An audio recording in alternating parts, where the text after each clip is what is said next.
Hello viewers, welcome back to my channel ready to learn with Pooja Bhatnagar. आज के video के अंतर्गत मैं आपके लिए लेकर आई हूँ वीवर्स एक मोटिवेशनल स्टोरी। तो चलिए मेरी इस स्टोरी को सुनिए और यदि ये आपको अच्छी लगे तो मेरे चैनल को लाइक, शेयर और सब्सक्राइब करना मत भूलिएगा। तो चलिए अपनी स्टोरी शुरू करते हैं। ये कहानी है प्राचीन भारत की एक ऐसे छोटे से गांव सूरजपुर की, जहां सुबह की शुरुआत मंदिर की घंटियों और पक्षियों की चहचहाट से होती थी। गांव के बाहर एक पुराना पीपल का पेड़ था और उसके पास बहती थी एक शांत नदी सरस्वती। हर सुबह जब पूरा गांव सो रहा होता था, एक 15 साल का लड़का वहां पहले से मौजूद होता। उसका नाम था आरव। आरव बहुत कम बोलता था, इतना कम कि लोग उसे गूंगा तक कहने लगे थे। जब गांव के बच्चे खेलते, हंसते, शोर मचाते, आरव अकेले बैठा नदी के बहाव को देखता रहता। एक दिन एक लड़के ने उससे पूछा, अरे आरव, तू हर वक्त यहाँ क्या करता रहता है? आरव ने धीरे से कहा, मैं खुद को समझता हूँ। सब हंस पड़े। ये पागल हो गया है क्या? किसी ने कहा, लेकिन किसी को ये नहीं पता था कि आरव की खामोशी के पीछे एक तूफान पल रहा था।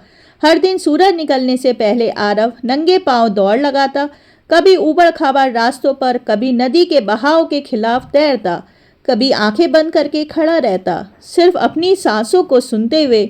उसकी मेहनत न किसी को दिखती थी और न किसी को सुनाई देती थी, लेकिन वह हर दिन खुद को थोड़ा और मजबूत बना रहा था। गांव में एक और लड़का था, भीम, मजबूत, तेज और घमंडी। वह अक्सर आरव का मजाक उड़ाता, अरे चुप रहने से कोई जीतता नहीं है, दौड़ में दम चाहिए। वह हंसते हुए कहता, आरव बस मुस्कुराकर उसका जवाब देता। एक दिन भीम ने उसे धक्का देकर कहा, तू जिंदगी में कुछ नहीं कर पाएगा।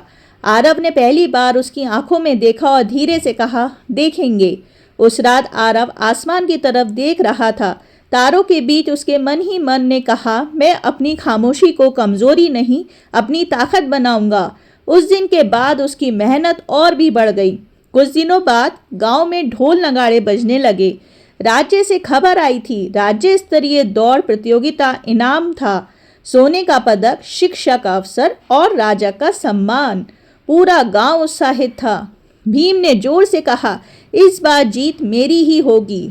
ये देखना आरव भी वहां चुपचाप खड़ा रहा, लेकिन उसके दिल में आग जल चुकी थी। चौपाल में भीड़ लगी थी। जब आरव की बारी आई, नाम लिखने वाले ने उसे देखकर हंसी उड़ाई। इतना दुबला दौड़ेगा? आरव ने शांत स्वर में कहा, हवा भी हल्की होती है, फिर भी सबसे तेज चलती है। कुछ लोग हंसे और कुछ चौंक गए। अब आरव पहले से ज्यादा मेहनत करने लगा। कई बार गिरा, कई बार घायल हुआ। एक दिन तो वह बेहोश होकर ही गिर पड़ा। जब होश आया तो उसने खुद से कहा, अभी रुक गया तो हमेशा के लिए रुक जाऊंगा। और वह फिर खड़ा हो गया। एक शाम उसकी माँ ने कहा, बेटा इतना मत भाग, टूट जाएगा।